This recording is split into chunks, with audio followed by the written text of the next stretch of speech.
Shalom. Matius 7 ayat 3 dan yang kelima B.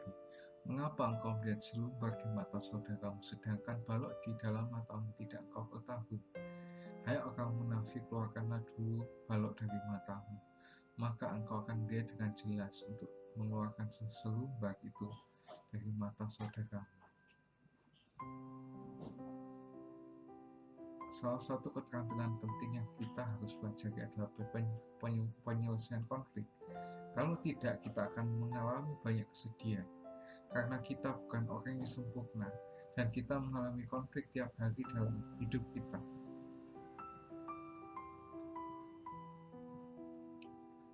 Kalau kita mau menyelesaikan konflik, kita harus mengambil langkah pertama, yang artinya kita harus minta bantuan Tuhan.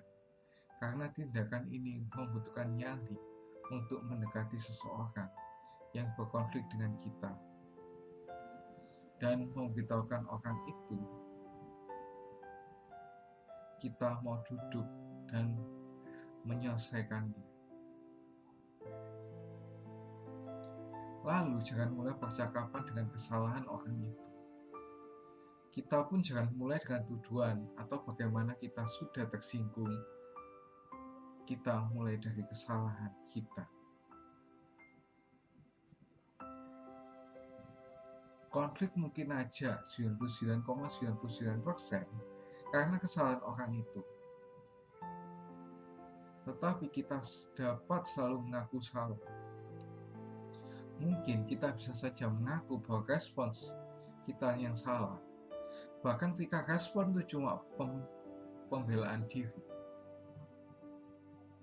Mungkin kita bisa mengaku sikap kita yang salah. Mungkin kita bisa mengaku bahwa cara kita meninggalkan orang itu ketika bertengkar. Kita punya kelemahan-kelemahan di dalam hidup yang dapat dilihat dengan jelas oleh orang lain, kecuali kita. Kelemahan-kelemahan itu adalah blind spot kita. Kita punya kelemahan-kelemahan yang kita tidak paham. Itulah sebabnya kita perlu berupaya menyelesaikan konflik dengan rendah hati dan membuka percakapan dengan kesalahan-kesalahan kita sendiri.